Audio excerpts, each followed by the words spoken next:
Hi, my name is Lee and welcome to my channel Cola Flipper. I'm a UK eBay reseller, buy second-hand items at charity shops and car boot sales, and I flip them online for a profit. A little bit different today, quite exciting. It's the last day of August and I've had, so it's Bank Holiday Monday, and I've had an interesting delivery this morning at 6:33 AM and it is my Tat-Shed. So I've basically, whilst I've taken I'm still got a full-time job and I do eBay reselling as a part-time gig on the side. I need to start clearing stuff out of the house. I'm doing it quite seriously and it's making a sensible side income, but it's also taking over the conservatory and I just want my house back. So rather than just getting a Tat-Shed, I have decided to go quite big, and I've bought a it's actually like a veranda, because what I was finding was that looking at proper purpose-built log cabin type things, the prices have become absolutely outrageous for the size of thing that we want, and I could definitely build it a lot cheaper, doing my own plans and sourcing all the wood and building everything myself. But the time involved in that would be huge. So I've gone for something a little bit left of centre, which I think is going to be a happy medium on speed and quality and price. So what I've done is I've bought a kit veranda. So it's a cedar frame basically with an aluminium roof. So it should never ever need refelting, or if I'd had a felted roof, it would need refelting every couple of years. With an aluminium roof, it should be there for life. And I'm going to panel out the walls, get I don't know what I'm going to clad it in yet, so I've a lot of decisions still to make, but I'll just infill the sides and it should end up being a well-designed, nice looking, almost like a summer house, but it's going to have a lot of storage, and it will just mean that I can do my photography, cleaning, whatever else needs being done outside of the house to leave the house a tat-free zone. So I will just take you out the front of the house and show you what's been delivered. Haven't quite figured out how I'm going to move it to the garden, as it's 300 kilos and I'm on my own, and I don't think my wife's going to be able to help with the lifting, so it's going to be interesting. So yeah, I'll just take you out the front. Right. So that is it. So it's pretty much the size of the Mini, the car, and it's huge. So this top flat panel is all the aluminium roof, and I've got these separate boxes for the uprights.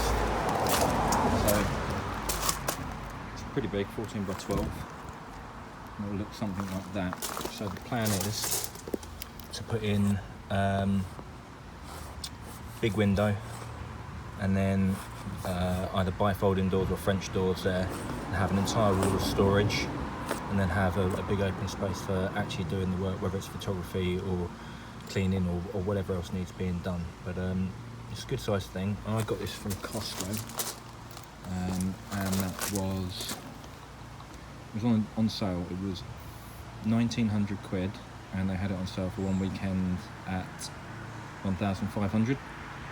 So I think if I'm going to do this properly, put in a proper floor, insulation, second-hand double glazing, walls, etc., I reckon I can do it for somewhere between 3,000 and 4,000. If I got a kit that was all fully ready to rock and roll, I think it would have probably cost closer to 7 or 8 grand.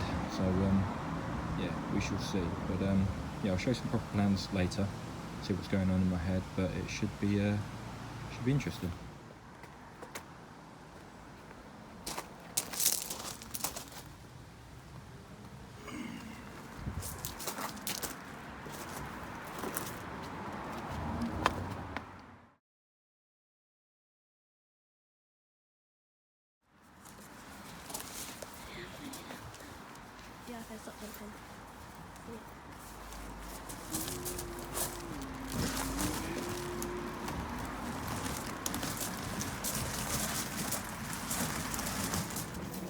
Right, and this is where it's going to go. So trampoline, jungle, kids play frame, that is getting ripped down because that's the nice sunny side of the garden. And what I've been doing, I've been cutting back the tree, and it's going to go here. So all of this, it's got to be clear. So I've been chopping down shrubbery. All of that is going to go. So hopefully we're going to have a thing here, a pavilion, the French doors or bifolds on this side, nice big double glazing on this side, and then I'll put like a patio area out here as well. And I've got to put it away from the wall to make sure that I think it's got to be away from your border by a certain distance, or you have to get planning permission. So I've got to make sure I've got all my distances sorted out. But yeah, it's going to go out here. That's the rest of my jungle. Got all my veggies and stuff growing out here. So yeah, should be interesting. But I've got a lot of work to do. That branch has got to come down because I do not want that falling onto it either. It's looking a bit rotten, so I've got to cut that down. So yeah, that is where it's going to go. So exciting times.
Right, going to be mixing up some mortar now.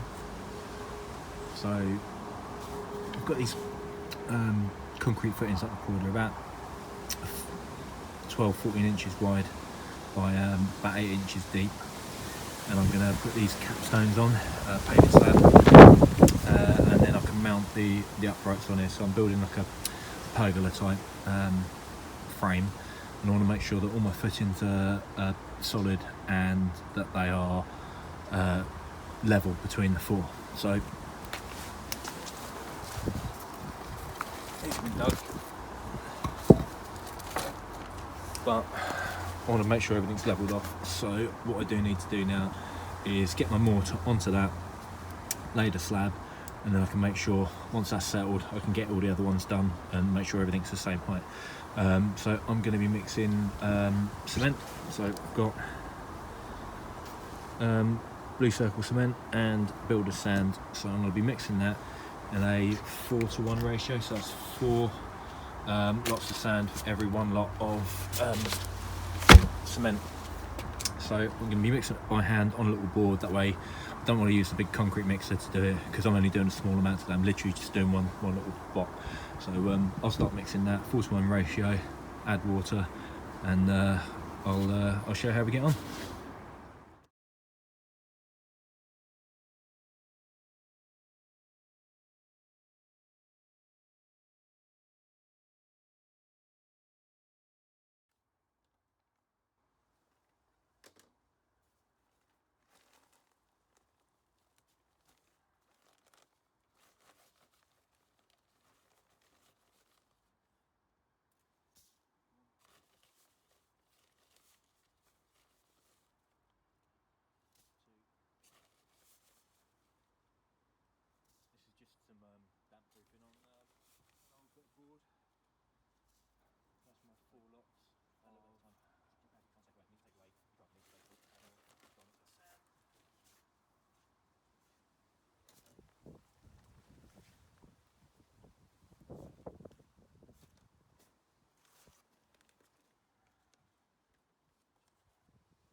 Well, that is consistency I wanted.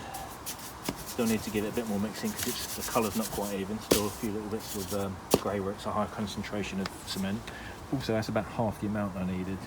Because it's the first time I've mixed this up, I wasn't sure how much I'd need. So now I know that for each footing, I'm probably going to need to have 2 trowels full of concrete, and then 4, same ratio, so 2 and 4, sorry, 2 and 8 or 1 and 4 of the cement and sand. So you don't need to see me mix up the second lot, so I'll do that, mix the whole lot together to keep the same consistency, and then we'll crack on with the next bit.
Then level it all off.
board. Let that set. Which I'm going to check its level one more time, just to be sure. But that is that. So I've got to do that 3 more times for the corner post. But that is a